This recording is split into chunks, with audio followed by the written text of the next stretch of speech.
Immanuel Kant nació en el siglo XVIII.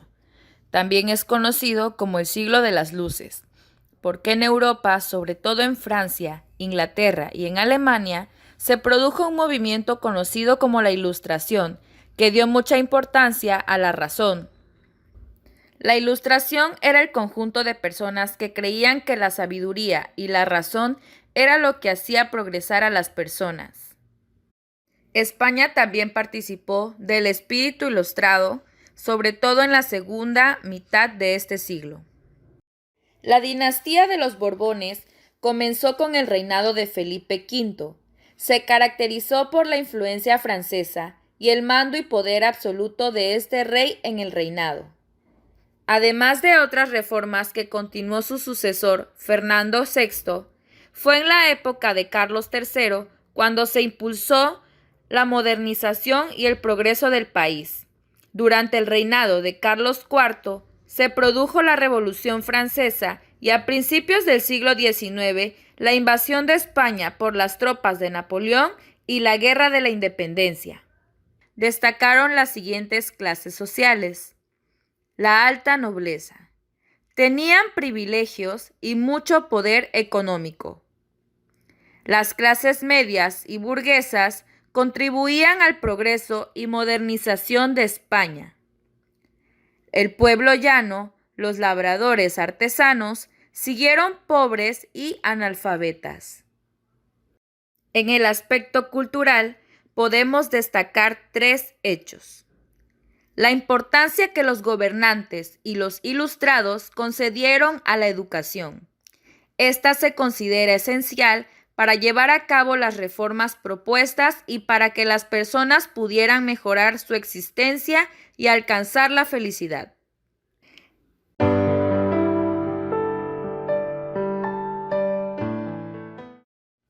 Otra característica del siglo XVIII es que el absolutismo monárquico alcanza en toda Europa su mayor fuerza y esplendor.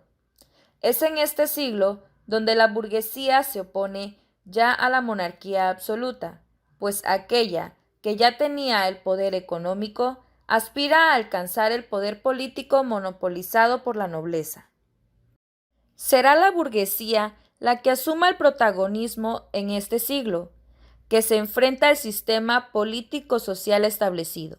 Aspiran a destruir el denominado antiguo régimen, sintetizado en el absolutismo y los privilegios de la nobleza y clero, elabora una cultura nueva, la Ilustración.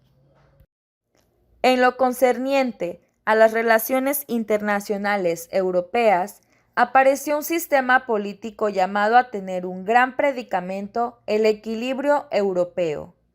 Esta fórmula, propugnada por Inglaterra, representaba el instrumento político del naciente imperialismo británico.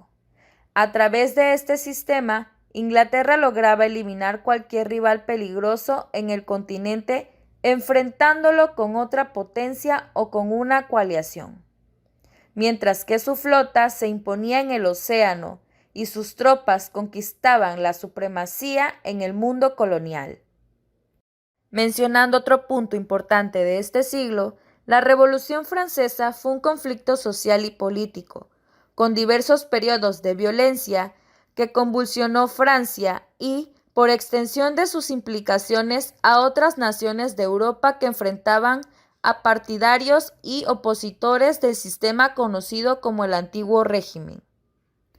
Se inició con la autoproclamación del Tercer Estado como Asamblea Nacional en 1789 y finalizó con el golpe de Estado de Napoleón Bonaparte en 1799.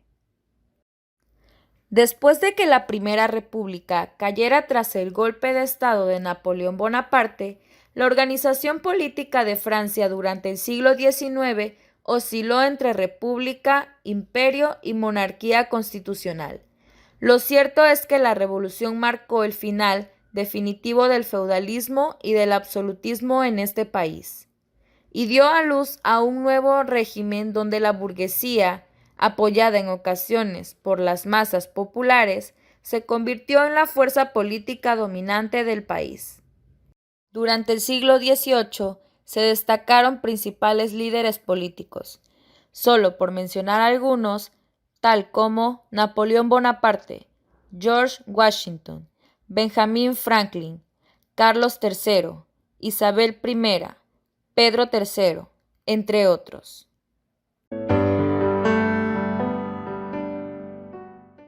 Las mejoras en los sistemas educativos produjeron un mayor público de lectura, que dio lugar a una mayor demanda de material impreso de los lectores a través de un amplio espectro de clases sociales con una gama más amplia de intereses.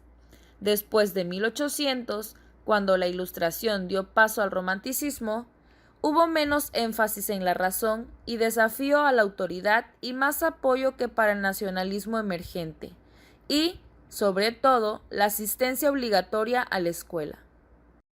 La educación en la Ilustración fue el desarrollo de los sistemas educativos en Europa, que continuó durante todo el periodo de la Ilustración y en la Revolución Francesa.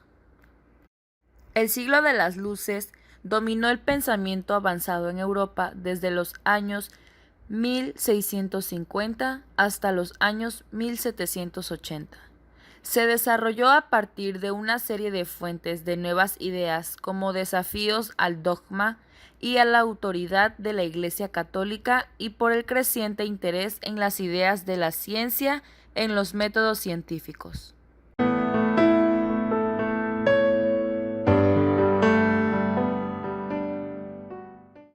Émile Durkheim fue un sociólogo y filósofo francés. Estableció formalmente la sociología como disciplina académica y, junto con Karl Marx y Max Weber, es considerado uno de los padres fundadores de dicha ciencia. Nació el 8 de abril de 1858. En relación al vestuario, naturalmente en cada lugar eran característicos una serie de ropajes y acorde a su clase, pero lo más característico y tradicional era el traje de flamenco y gitana. El origen de este traje empieza en el siglo XIX, cuando las esposas de los ganaderos, que en la mayoría eran campesinas y gitanas, esta vestimenta era muy cómoda y además el tejido con el que se fabricaba era el percal.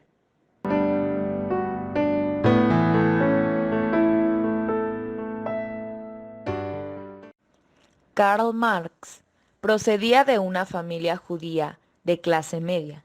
Su padre era un abogado convertido recientemente al luteranismo. Estudió en las universidades de Bonn, Berlín y Jena, doctorándose en filosofía por esta última en 1841. En 1843 se casó con Jenny von Westphalen, cuyo padre inició a Marx en el interés por la doctrina racionalista de la Revolución Francesa y por los primeros pensadores socialistas. Raramente la obra de un filósofo ha tenido tan vastas y tangibles consecuencias históricas como la de Karl Marx. Desde la Revolución Rusa de 1917 y hasta la caída del Muro de Berlín en 1989. La mitad de la humanidad vivió bajo regímenes políticos que se declararon herederos de su pensamiento.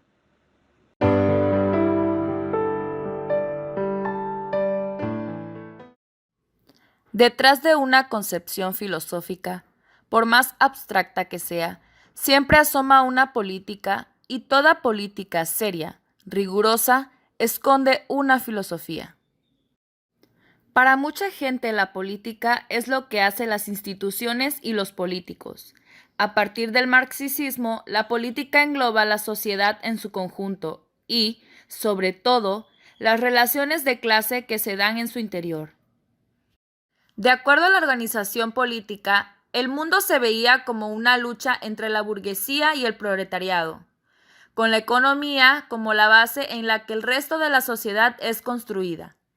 Por esto ven como indeseable a un Estado democrático, especialmente en un sistema económico capitalista. En una sociedad socialista, el modo de producción no explota a sus ciudadanos hasta el punto que lo hace el capitalismo, y por esto favorece un sistema político menos explotador. La organización política desde entonces trataba las relaciones sociales y las relaciones económicas considerándolas entrelazadas.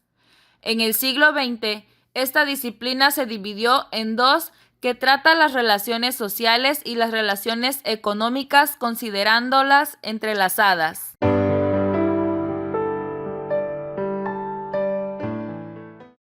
Durkheim fue un sociólogo y filósofo francés. Estableció formalmente la sociología como disciplina académica y junto con Karl Marx es considerado uno de los padres fundadores de dicha ciencia.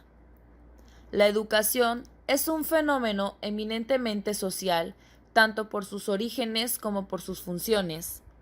Sin embargo, predomina el axioma que afirma la educación como un fenómeno individual. Durkheim afirma en este sentido, el hombre que la educación debe plasmar dentro de nosotros no es el hombre tal como la naturaleza lo ha creado, sino tal como la sociedad quiere que sea. Desde la sociología, la educación es el espacio para la transmisión cultural organizada y formalizada de conocimientos, valores y normas. Desde una perspectiva marxista, se cree que en torno a la educación son influidos por una sociedad capitalista organizada en torno a la desigualdad de clase, de género y de capacidad de poder.